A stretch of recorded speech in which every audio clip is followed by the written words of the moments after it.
belle, élégante, une princesse au visage d'ange, simple et délicate, caressée par l'innocence, 15 ans. Tellement mignonne pourtant, elle n'en est pas consciente. Elle trouve sa poitrine petite, ses fesses immenses. Elle se fait des tripes, elle pense qu'il faut qu'elle change. Elle voudrait se sentir unique, mais elle se sent juste différente. Elle se déteste, elle noie dans les complexes. Ses copines ne parlent que de sexe et elle stresse parce qu'elle est encore vierge en secret. Chaque soir, elle rêve du prince charmant, même si elle sait que ce genre d'histoire n'arrive que rarement. Et avec le temps, en elle s'installe le doute, alors elle prie que Dieu l'écoute. Mais les jours passent, le chagrin grandit, et tous les garçons qu'elle aime plaisent aussi à sa meilleure amie. Amie d'enfance, amie de cœur, amie pour toujours. Ouais, le genre d'ami qui te trahit pour une histoire d'amour. On en parle comme d'une maladie qu'on a souvent lorsqu'on est petit, mais dont on guérit quand on vieillit. Et si à 15 ans l'amour est fictif, pourquoi chante-t-elle dans la langue de Shakespeare un refrain qui fait Let me know when the world is a better place, maybe then I'll come back. Now I'm going to outer space, looking for another place to crash. Let me know when the world is a better place, but now you have to let me go. I'll meet you there on the patio, where Juliet met Romeo. Il est pisse, enfin c'est ce que ses amis disent. Le genre de gosse qui n'aimait que des ondes positives. 16 piges, si romantique, pas le type classique qui ne pense qu'avec sa tête. Enfin comme tous les mecs qui pensent tout le temps au sexe. Mais ça n'empêche que son rêve est de trouver Juliette. Mais plus il cherche et plus l'espoir faiblit, et l'on oublie le sens de la vie.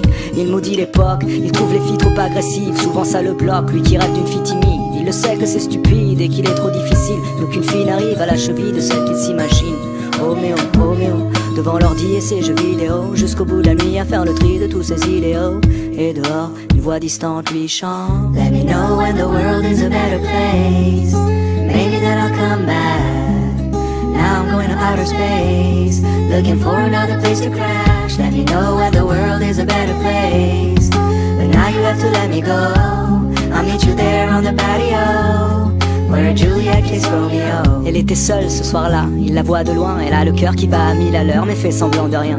Lui pour une fois n'y pense pas trop et son instinct le guide, et tout lui vient de manière instinctive.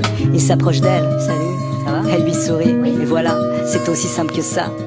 À quoi bon chercher des prétextes quand il suffit d'un mot, d'un geste, et le destin fait le reste. Ils passent la nuit à se raconter leur vie, à s'enlacer, faire l'amour, s'embrasser à l'infini.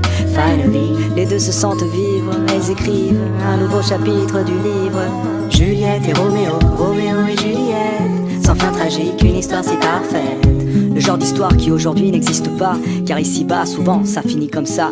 Roméo maintenant est pris, donc les filles sont folles de lui. Juliette veut être indépendante, donc pas d'enfant, pas de famille. Du coup, lui devient moins romantique, elle moins innocente. Et peu à peu, ils prennent leur distance, ils font un break, histoire de voir d'autres gens. Parce qu'au moindre doute on se laisse, aujourd'hui c'est fréquent. C'est typique de l'époque, on se quitte sans combattre. Et de l'amour il reste que des reliques d'une vieille pièce de théâtre. Roméo et Juliette, Juliette et Roméo, l'amour une maladie et je prie pour un fléau.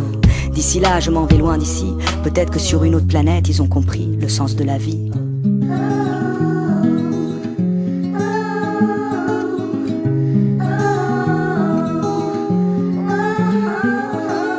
Let me know when the world is a better place, maybe then I'll come back. Now I'm going to outer space, looking for another place to crash. Let me know when the world is a better place, but now you have to let me go. I'll meet you there on the patio, where Juliet killed Romeo.